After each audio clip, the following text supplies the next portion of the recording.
Bienvenidos a Puerto Cultura. Nos encontramos una vez más en Difusora Soriano 1210 AM, Poder de Radio. Y hemos llegado como cada sábado para acompañarte en esta propuesta que semana a semana venimos pensando especialmente para vos, para compartirla contigo, con tu familia y con tus amigos.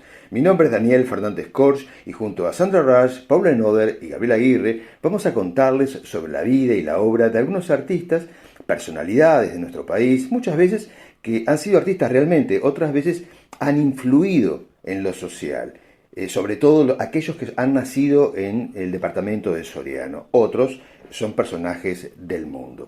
Te invito a quedarte entonces con nosotros los próximos 60 minutos y dejarte llevar por todas estas historias que te vamos a contar, porque estamos a punto de desembarcar en Puerto Cultura, ese espacio entre el cielo, entre el arte y entre la tierra. Aquí en Difusora Soriano 1210 AM, poder de radio y poder de conocimiento, que es lo que tratamos de infundir con ustedes.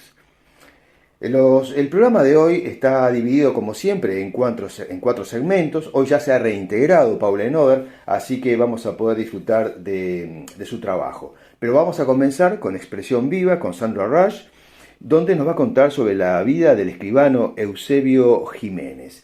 Luego, en Secretos de la Lírica, como siempre, la soprano Gabriela Aguirre va a seguir trabajando y contándonos sobre las canzonetas napolitanas. En Palabras en Red, ahora sí, Paula Enoder desde Alemania nos va a contar sobre la vida de María Elena Muñoz, una de las escritoras uruguayas que creo que ha sido de las más olvidadas de todas. Y al final, en la lupa literaria, les voy a hablar sobre una novela clásica muy importante de Julio Verne, que creo que todos la hemos leído o hemos sabido sobre ella, ¿no? Que es 20.000 leguas de viaje submarino. Para aquellos que recién se están sintonizando o conectando a la radio, les cuento que Puerto Cultura lo pueden escuchar también a través de la página web www.difusorasoriano.com.uy. Y después recuerden que el programa lo subimos a YouTube, donde lo pueden descargar, escuchar y compartir. Comenzamos entonces con el primer segmento, Expresión Viva, donde Sandra Rush ha trabajado sobre la vida, la biografía de Eusebio Jiménez, como le dije al comienzo, otra personalidad nacida en el departamento de Sorianos, que tuvo mucha relación con la capital, con Mercedes, y contribuyó con la sociedad, pero todo esto nos va a contar Sandra Rush ahora enseguida. Así que con ustedes la escribana y escritora, porque además escritora, que dentro de muy poco les cuento va a presentar un nuevo libro, así que les estoy dando también esa primicia. Con ustedes un gran aplauso para Sandra Rush.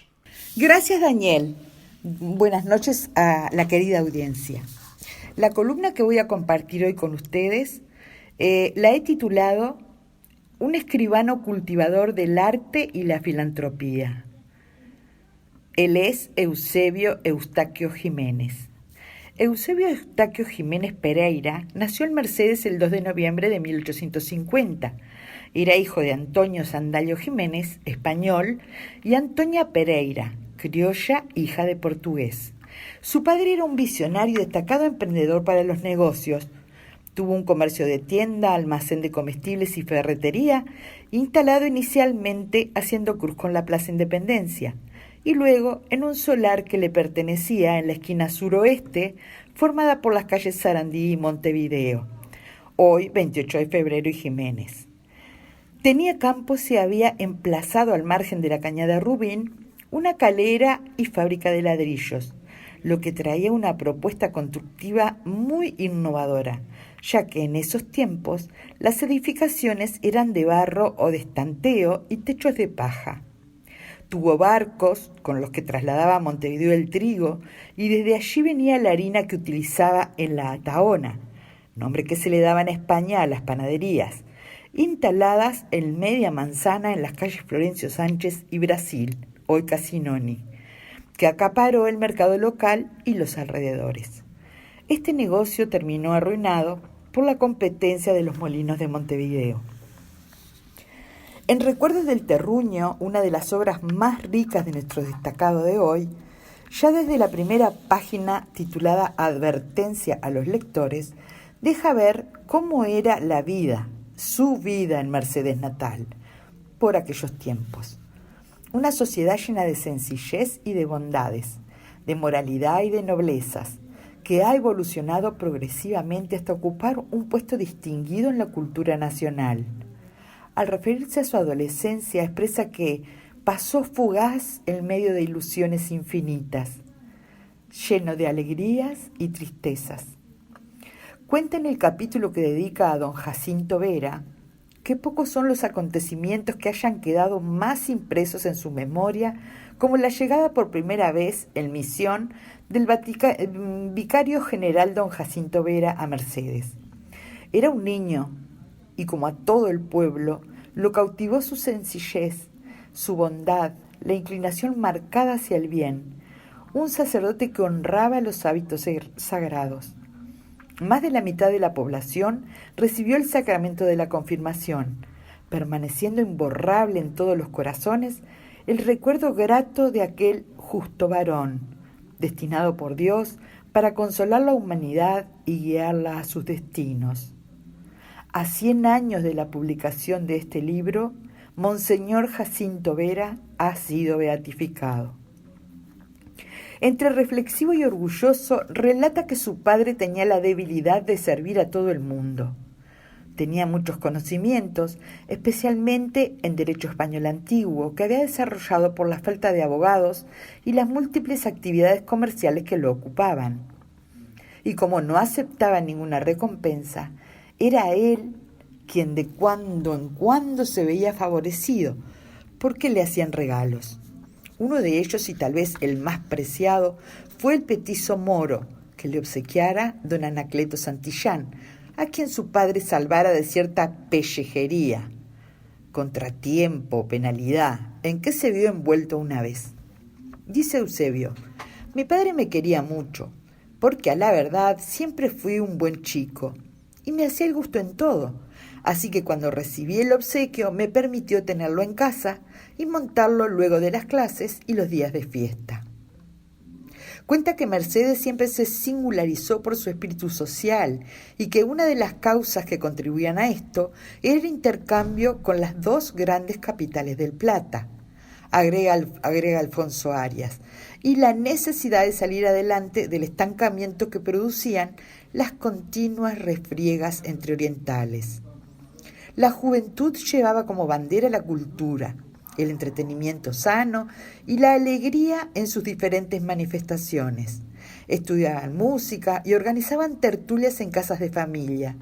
Fue así que se formó la Filarmónica, con la dirección de Alzola, de la que fue parte junto a los hermanos Núñez, los hermanos Iriarte Borda, Juan sería luego presidente de la República, José Zuluaga, los Domínguez, el doctor Serafín Rivas, de quien también ya hemos hablado en este espacio, Bautista Sumastre, Justino Tió, Tista y otros.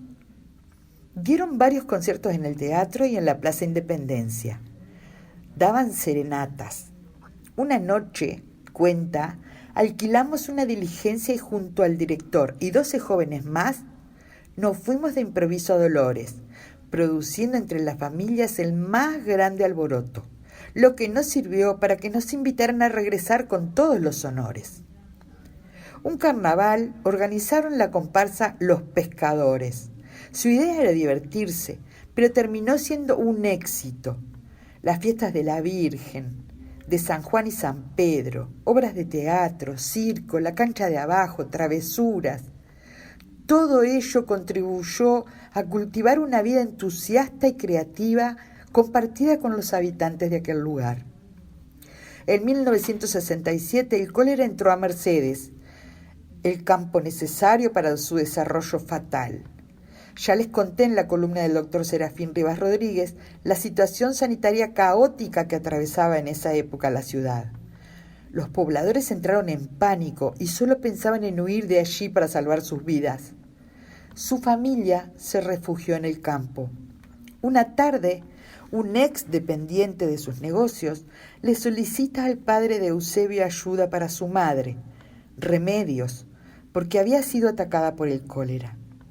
El solo contacto de Antonio Sandalio que tuvo con el hombre fue suficiente para que se contagiara y comenzara con los síntomas esa misma noche. Llegaron tiempos de dolor, impotencia, de espíritus fatigados después de largas vigilias. Los padres de Eusebio para esa época no estaban casados, mantenían un concubinato, el que regularizaron in extremis. Eusebio Jiménez trabajó para el juzgado ordinario de la ciudad a las órdenes del juez don Felipe Bo, mientras su padrino, el escribano Agustini, era el responsable de la actuaría y de llevar el protocolo de la oficina. Con el fallecimiento de su padre en 1868, la familia vivió vaivenes económicos sumados a los políticos de la época. En el año 1870, Mercedes había sido tomada por Anacleto Medina. Por esas razones, resuelven trasladarse a Buenos Aires. Allí, Eusebio realizó sus estudios de formación profesional, obteniendo el título de escribano público, seguro motivado por los conocimientos adquiridos en la actividad del juzgado junto a su padrino. Años después se casó con Sara de Elías y tuvo un hijo, Ángel Mariano Jiménez Elías. Vivió en la vecina orilla en la mayor parte de su vida, el Morón.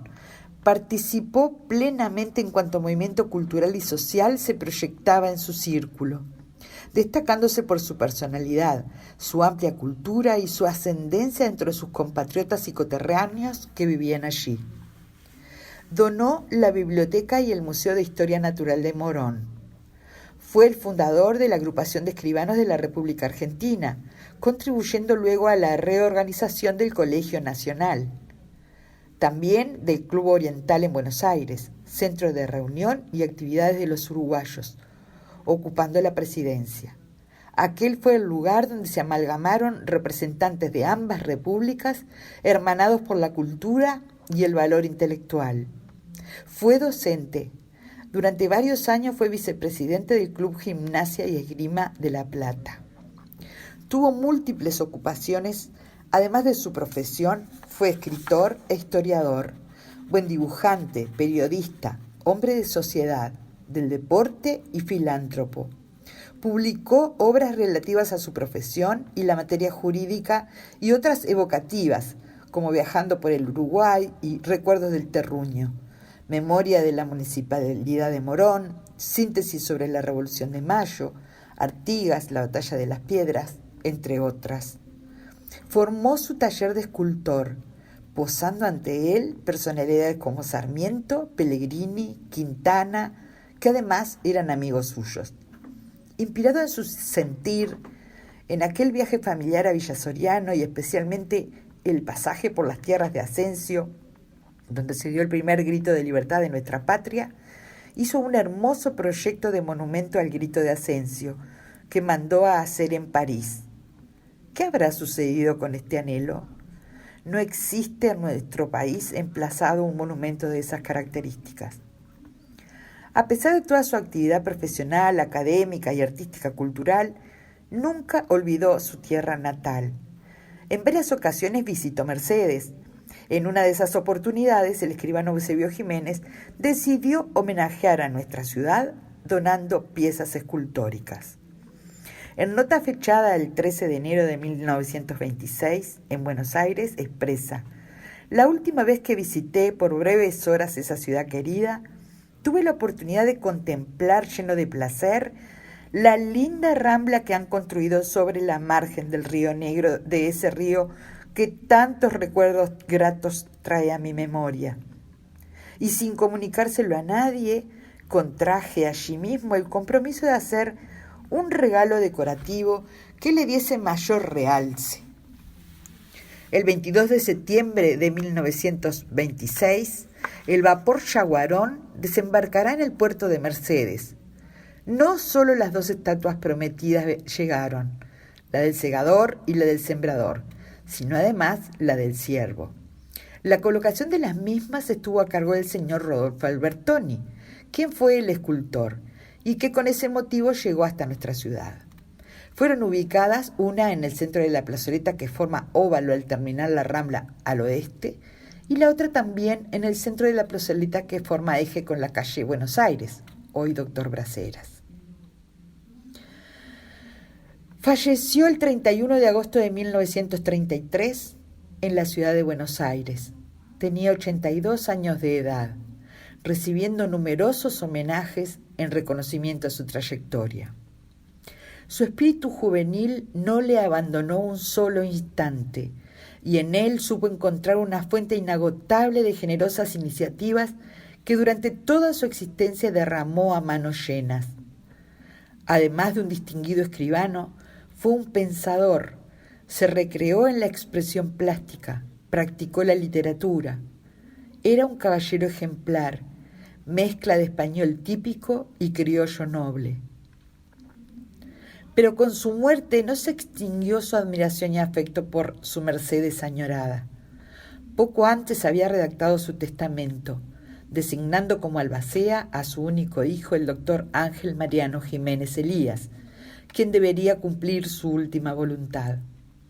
Allí dispuso su deseo de donar el terreno que fuera de la casa paterna en esta ciudad, ubicada en calle Sarandí y Montevideo, hoy 28 de febrero de Eusebio Jiménez, para que en él se estableciera una biblioteca, museo y sala de conferencias, a cuyo fin, además, legaba su biblioteca particular con casi 8.000 libros y varias obras de arte, la que debería ser entregada al municipio de Soriano. Fundamentó su decisión expresando que lo hacía en prueba del afecto al pueblo en que nací. Su hijo cumplió con las disposiciones de su padre. Un año después fue inaugurada, pasando a ser la de mayor y mejor acervo bibliográfico y artístico del interior del país.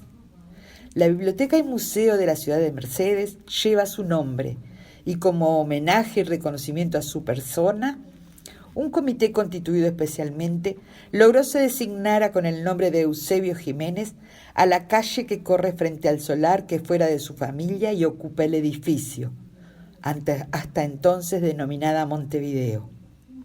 Su hijo, cuando hizo entrega de las obras a las autoridades, expresó: «Estoy cumpliendo con un deber filial. Confío en que el pueblo, exento de distinciones políticas, religiosas o sociales, vinculados todos en un haz de vida democrática y de libertad, sepa mantener viva aquella luz, contribución a la realidad del pensamiento de Artigas». Ahí está la fortaleza, queridos oyentes.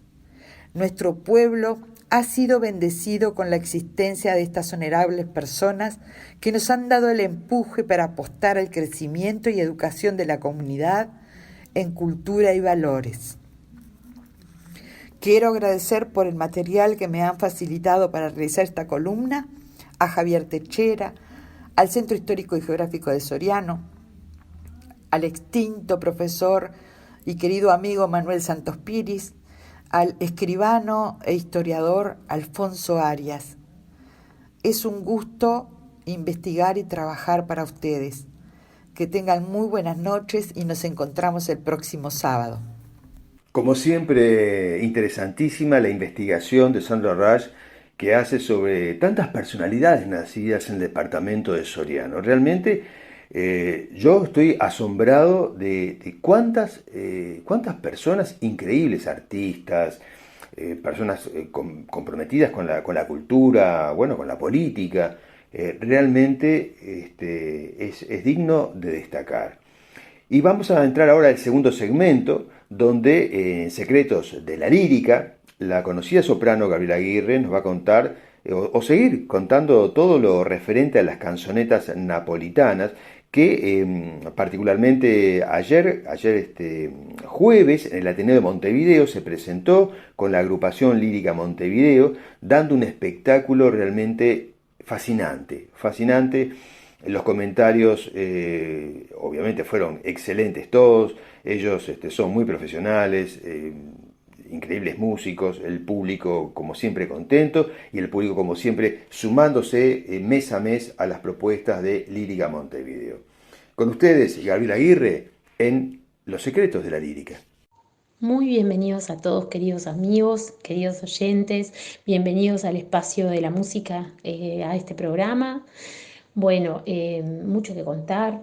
Hoy voy a dedicar el programa a hacer una recopilación un poquito de lo que es, de lo que fue y lo que es este año en cuanto a la música y en cuanto a las propuestas que hemos hecho, que hemos realizado. Ustedes saben que yo pertenezco a Lírica Montevideo, que es una compañía chiquitita que se formó este año. Con muchos sacrificios formamos esto porque no es fácil hacer música en Uruguay.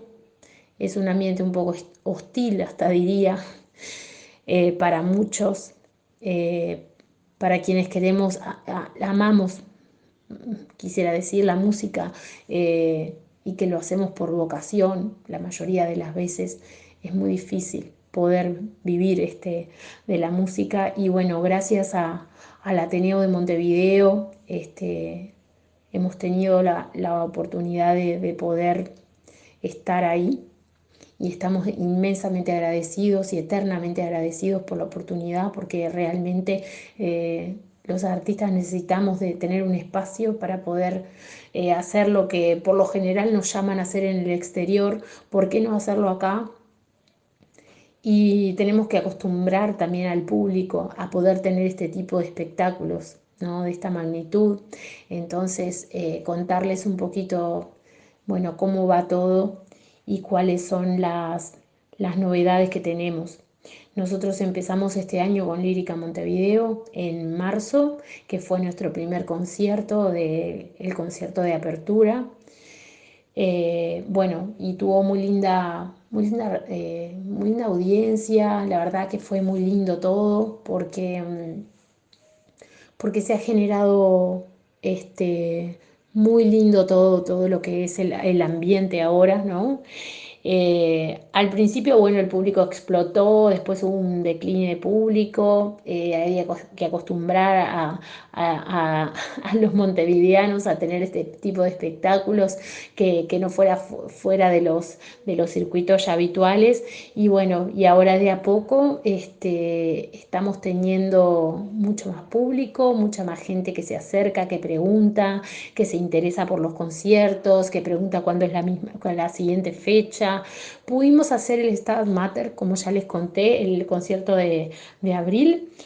Y después es la misa de Pascua, y después hicimos el concierto de Lázaro, que fue la despedida para él, que se fue para España. Y ahora el anterior concierto, bueno, después del de Lázaro, ahora viene la gala napolitana, que es una selección muy linda, ¿no? Muy cuidada de canzonetas, las típicas napolitanas, que bueno, con eso lo que también conforma la temática variada es excepcional, porque estamos haciendo unas propuestas totalmente diferentes dentro del género, y eso atrae muchísimo al público. Nosotros estuvimos antes de ayer en el Canal 5, en Basta de Chácharas, que nos invitaron, contando un poquito acerca de bueno, nuestros próximos eh, conciertos y nuestros próximos eventos. Estamos preparando con mucho trabajo y con mucho esfuerzo y con mucho entusiasmo también, porque nada de esto nos pesa, al contrario, es una alegría inmensa. Barbero de Sevilla para niños, que es la ópera en español para niños y para adolescentes y para toda la familia, que se va a estar realizando en julio, en 2 fechas en el Ateneo de Montevideo y 2 fechas en el interior, una tercera a confirmar, las cuales, bueno, ellas nos tienen en realidad muy entusiasmados, porque una ópera de esta magnitud en Montevideo para niños, con el título que conlleva Barbero de Sevilla, no hay precedentes de que se haya hecho. Entonces nos llena de emoción. Hemos propuesto en varios lugares y están muy, muy atraídos por la propuesta para invitarnos, así que estamos trabajando con mucha alegría, como les dije, con mucho entusiasmo. Yo participaré dentro de lo que es el espectáculo, voy a estar protagonizando a Berta, que es es la ama de llaves del señor Bartolo, del doctor, el cual él es tutor de Rosina y se opone bueno, a que ella se enamore o que se tenga novio con los muchachos del pueblo.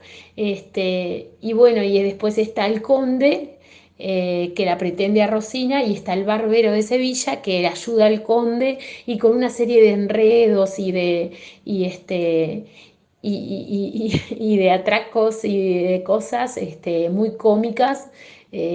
Bueno, se desarrolla esta ópera muy linda, ¿no? Que va a ser en español. El 13 de julio vamos a estar estrenando en el Ateneo, el 15. Después tenemos 2 fechas más, el 21 es la última, y después tenemos otra en el Salón Dorado de Piriápolis. Y bueno, y estamos ya trabajando en eso.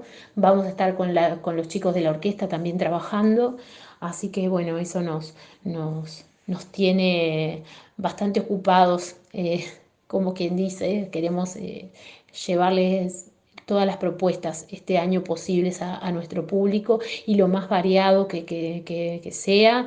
Y bueno, y espectáculos frescos y lindos, atractivos, que llamen gente y que la gente que quede con ganas de más.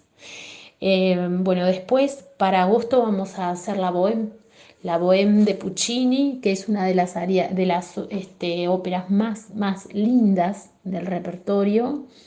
Estamos también preparando eso. Tenemos un coro de 40 personas que que nos pidieron participar, que están súper contentos de poder estudiar todo lo que es el segundo acto de Bohème, que es uno de los actos más lindos de las óperas. Y bueno, ya les iré contando de qué se trata también la Bohème en los próximos espacios que tengamos. Pero bueno, en principio contarles que Barbero se va a estar preparando ahora para vacaciones de julio para niños, que estamos muy emocionados. Y, y más que nada preparar lo que es en sí, y con el respeto, la ópera para niños y para adolescentes y para toda la familia. Es un compromiso para nosotros. Así que bueno, nada, yo creo que va a dar que hablar esto, y de gran manera. Así que no quería dejar de contárselos, que estamos muy emocionados. Después seguimos con Ópera Nostra, seguimos con la propuesta, por supuesto, con Ópera Nostra. Tenemos algunas invitaciones para el interior, y con la Escuela Nacional de Arte Lírico, que también estamos allí al pie del cañón. Estamos realizando un festival de cine en la sala Nelly Goitiño, en donde una vez al mes participamos se hace un film italiano conocido, y una vez al mes estamos, bueno, participando, y hacemos la presentación del film, y ahí contamos lo que es la película, cantamos un aria, hay una participación de los chicos del Sodre en todo eso. Así que bueno, emocionadísimos por eso, y por mucho más, que se me hace siempre corto el espacio para poderles contar todo. Pero bueno, ahí vamos contándoles un poco de qué se trata. Yo voy a profundizar un poquitito más acerca de lo que es el trama del Barbero de Sevilla en la próxima, y contarles un poquitito más acerca de la historia de lo que es la ópera en sí, para llevarlos un poco aclimatándolos. Y bueno, quedamos en contacto. Les deseo una buena semana a todos, un beso grande, un abrazo, y que viva la música en el Uruguay y en el mundo. Gracias a todos. Bien amigos, continuamos en Puerto Cultura 1210 AM, difusora Soriano, e ingresamos ya a la mitad del programa. Y recibimos desde Alemania, desde la ciudad de Múnich, en Palabras en Red, a Paula Enoder, a la escritora Paula Enoder, que también acaba de publicar un nuevo poemario. Así que dentro de poco quizás sepamos algo sobre esta publicación y tendremos un espacio para que nos pueda contar sobre qué trata, porque creo que todavía no ha llegado a nuestro país, o está por hacerlo. Hoy Paula nos va a hablar sobre, como les dije al comienzo, una escritora muy olvidada que es María Elena Muñoz, una escritora que además en uno de sus trabajos fue prologada por Juana Ibarburu, nada más ni nada menos. Pero todo esto se lo va a contar ahora Paula Enoder en sus palabras en red. María Elena Muñoz. Soy el cerebro alucinado de su cráneo vacío. María Elena Muñoz, Montevideo 1905-1964, fue una poeta uruguaya. En cuanto a su año de nacimiento, se discrepa la fecha y se propone el año 1905 o 1873. Sus obras aparecen publicadas en las revistas destacadas de la época como La Cruz del Sur, Alfar, Pegaso, Revista e Izquierda. Su obra, Horas Mías, tiene el prólogo de Juana de Ibarburu y fue publicada en 1924. En 1926 publica Lejos, con prólogo de Pedro Leandro Ipuche. Su tercer poemario, Puñado de Agua, se publicó en 1931.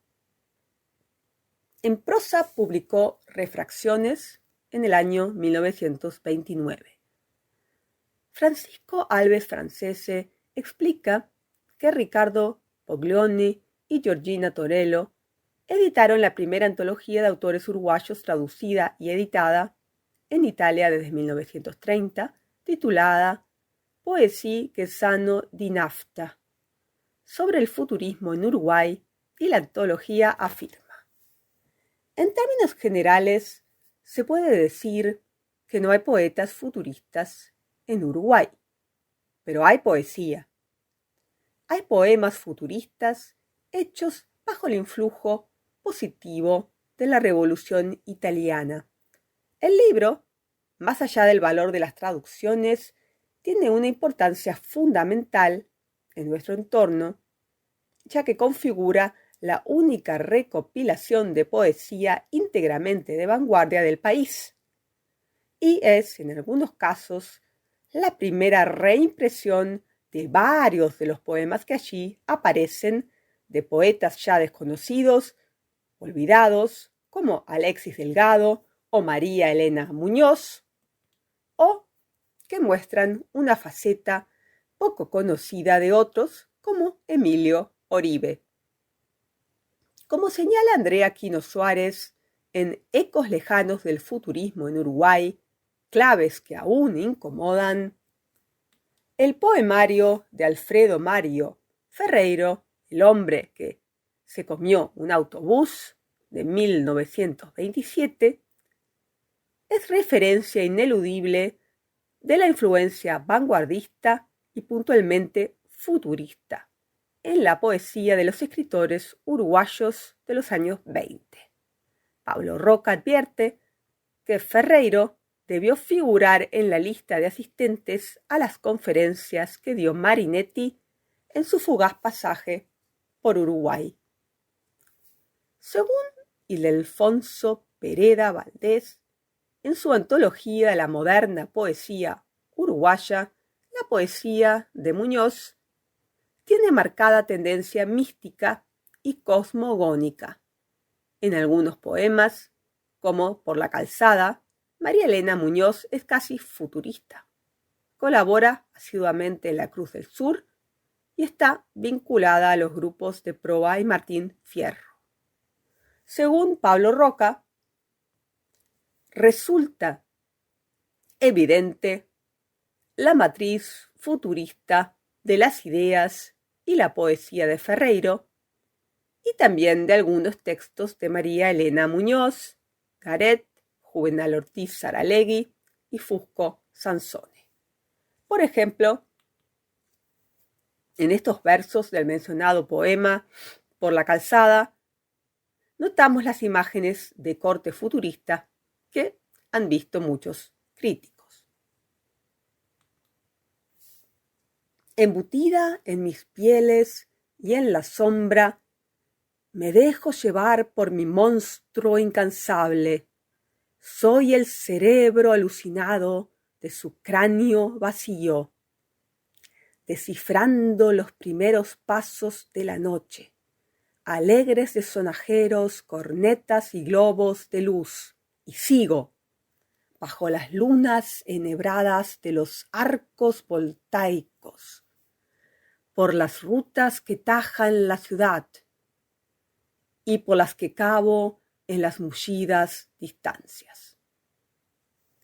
Para terminar esta semblanza sobre María Elena Muñoz, podemos afirmar que estamos ante una interesante poeta uruguaya con textos de corte futurista.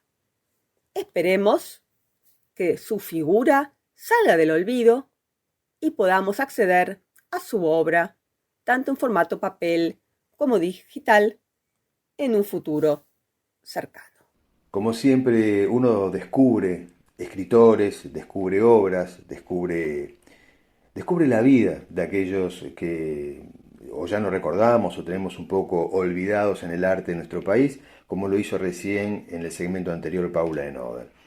Vamos ahora entonces al último espacio de Puerto Cultura, donde en la lupa literaria vamos a analizar un clásico, ¿no? Como hacemos siempre. En esta oportunidad es un libro muy conocido por todos, se trata de 20.000 leguas de viaje submarino de Julio Verne.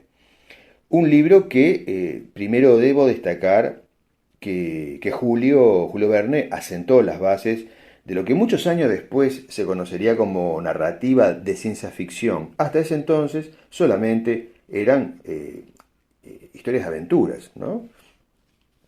Lo otro destacable es que Julio Verne fue o es aún uno de los pocos escritores que lograron ser famosos y reconocidos en vida y también pudieron vivir de su literatura, de su trabajo, cosa que no es tan común como la gente se piensa.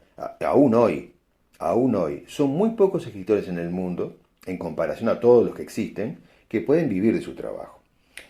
Pero vamos a concentrarnos en el tema. Estos son aspectos de introducción nada más. La historia que nos cuenta Julio Verne en su momento causó un impacto sin precedentes porque hasta entonces nadie había volcado a una historia de aventuras tantos adelantos científicos y tecnológicos como los que él hizo en este libro. Para dar un inicio, ¿no? O sea, el libro comienza, o la historia de Verne comienza en el año 1866, más o menos, o sea, en la época contemporánea en la que él vivió, ¿no? 1866, cuando comienza a correr el rumor, esto es en la ficción, ¿no? De que había una criatura en el océano que atacaba a los barcos. Una criatura que no sabían cómo clasificarla por quienes la habían visto. Los periódicos daban la noticia y el miedo se esparcía por todos los rincones de la ciudad. Entonces el miedo se apoderaba de todos y sobre todo de aquellos que tenían o sea, de los que vivían trabajando en alta mar y de aquellos que tenían que hacer un viaje por barco, ¿no? O sea, decían que el animal tenía una coraza que lo recubría y no podía ser cazado por nadie. O sea, los arpones no lo atravesaban, los barcos que lo cañonaban tampoco le hacían nada. Recordemos que en aquellos años la industria del aceite de ballena era muy importante, por lo cual eran muchos los barcos balleneros que salían y en ese entonces estaban detrás de este animal extraño, que en principio todos creían que era una gran ballena o algo similar. Entonces, ¿qué pasa? El gobierno de Estados Unidos invita a un científico, un biólogo, Pierre Landreau, y a su ayudante, Conseil, para que desde un barco de la Armada lo pudieran identificar, a ver de qué animal se trataba. El navío era de bandera norteamericana, como dije recién, se llamaba el Abraham Lincoln. Y también allí viajaba, que había sido contratado especialmente como el científico y su ayudante, un arponero llamado Ned Land, un hombre valiente, arrogante, un experto en ballenas, o sea, en la caza y de todo tipo de cetáceos, ¿no? Este, y junto al comandante del navío, estoy tratando de sintetizar toda la historia, ¿no? Farragut, eran los personajes más importantes, ¿no? Pero básicamente estos últimos tres personajes, ¿no? El científico, el ayudante y el arponero, Ned Land, y por allí aparece una foca también, ellos son los verdaderos, el verdadero eje de toda la historia, junto con después lo que sucede dentro de lo que va a ocurrir, ¿no? Porque el barco este es hundido, como todos los demás, y sobreviven ellos tres, el científico, el ayudante y el arponero. Y terminan dentro de la criatura. O sea, cuando el barco es hundido, ellos quedan a la deriva, ven algo flotando allí, con un pequeño islote, se suben a él, se dan cuenta que eso es metálico, empiezan a golpearlo, se abre algo dentro de ese islote y salen unos seres humanos con vestidos,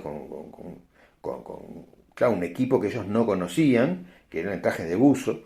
Entonces, bueno, entran en pánico, son conducidos ahí con armas hacia adentro de lo que ellos entendían que era la bestia y descubren que la criatura no era una criatura, sino que inexplicablemente era una máquina, ¿no? Que lo llama, justamente los impacta porque no, desconocían ese tipo de maquinaria, ¿no? De probabilidades, ¿no? De que algo de hierro se sumergiera dentro del mar. Bueno, eso era llamado el Nautilus, según se lo explicó en ese momento el capitán Nemo, que era el comandante de la nave. El capitán Nemo era un hombre enigmático, muy culto, un genio científico, un idealista, que odiaba a la civilización humana y fascinado por la ciencia, él se había maravilló por la ciencia y por el arte. Él había entrado en una contradicción con lo que el hombre realmente hacía en cuanto a guerrear, en cuanto a generar conflictos, a destruir el mundo, bueno, toda la parte negativa del ser humano. Entonces él decide apartarse y generar su propia sociedad, ¿no? Con sus propios hombres, su propia gente, con esos mismos ideales. Y ellos, bueno, realmente lo que hace Verne en todo esto es implantar un concepto nuevo que nadie conocía entonces, en los años mediados de 1860, ¿no? Por allí, en el mediados de 1800, quiero decir.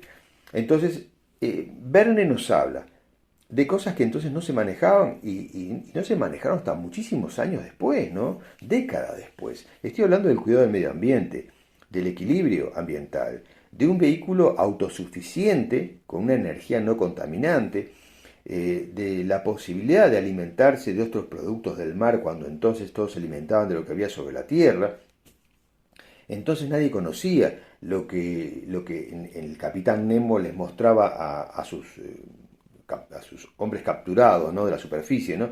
Eran cigarros hechos con algas marinas, licores hechos con productos del mar, chocolates hechos con productos del mar, la ropa que vestían, todo lo que existía dentro del Nautilus estaba hecho, confeccionado, industrializado también, porque había mucha tecnología, con los productos del mar.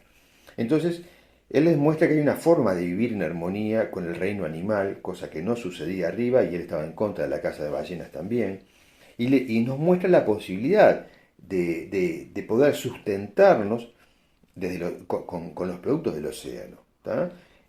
O para hacerlo más variable, para hacerlo más sano, para lograr un equilibrio, pero siempre sin dañar el medio ambiente, que eso era lo importante que manejaba el capitán Nemo y que en realidad es lo que Julio Verne nos quiere mostrar, ¿no? La utilización de una fuente de energía segura y no contaminante, eficiente, ¿no? Como era la electricidad.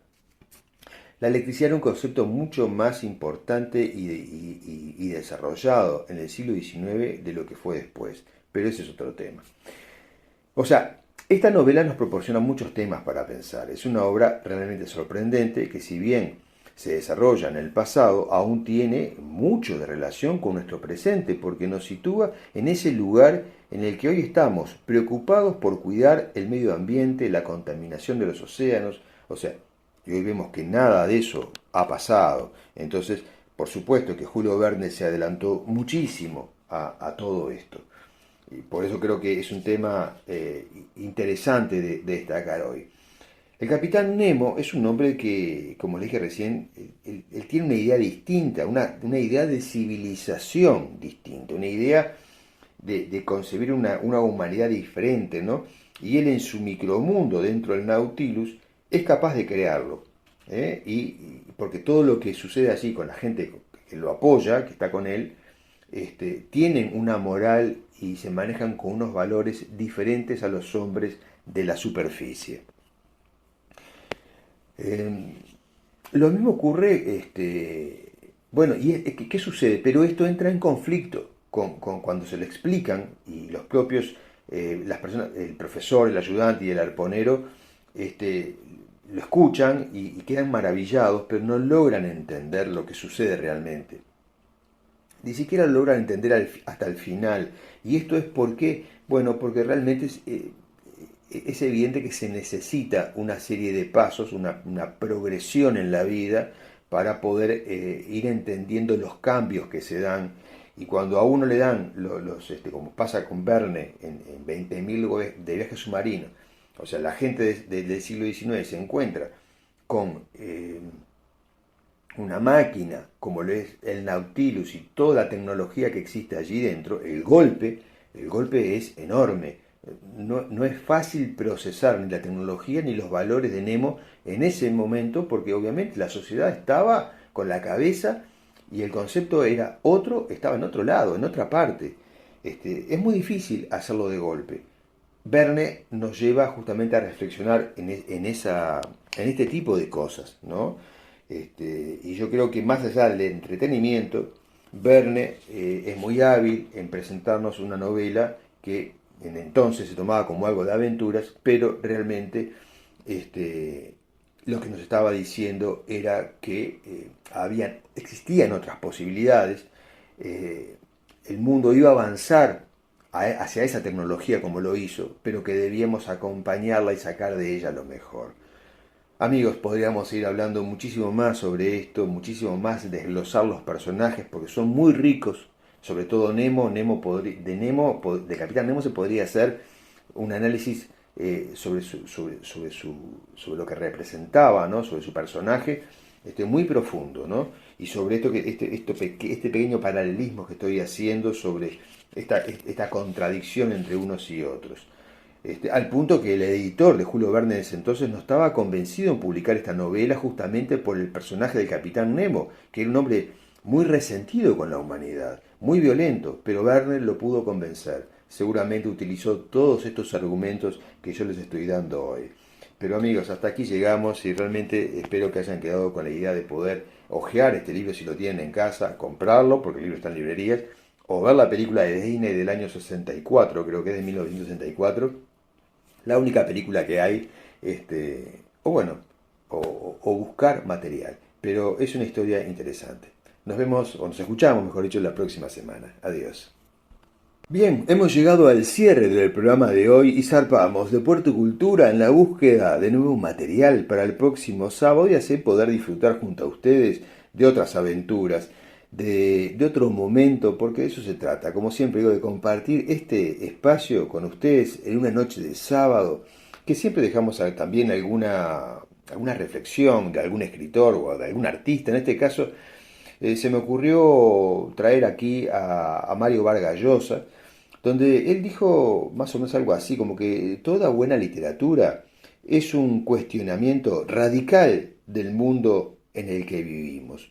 Porque, y esto lo aporto yo, creo que el mundo visto por los escritores o por los artistas en general tiene esa mirada a veces crítica que recoge, podríamos decir que en capítulos, los sucesos vividos, aún con sus matices, porque eso, amigo, también es parte de la defensa de la libertad. Agradecemos a la dirección de Difusora Soriano 1210 AM por cedernos este espacio en el que hemos desembarcado para realizar Puerto Cultura y también al equipo de producción que nos ayuda semana a semana para que luego esto sea subido a YouTube. Nos despedimos en nombre de Sandra Rush, de Gabriel Aguirre, de Paula Enoder y les deseamos un muy buen fin de semana. Le damos las gracias por habernos acompañado y también saludamos a nuestros amigos en la residencial Ricardo J. Braceras. Soy Daniel Fernández Corch, desde la 1210 AM Difusora Soriano. Les digo adiós. Nos encontramos el próximo sábado en otra nueva entrega de Puerto Cultura, un espacio al resguardo del olvido, pero no se vayan porque la programación sigue y la programación de Difusora Soriano está pensada para que ustedes sigan allí, disfrutándola hoy sábado. Adiós.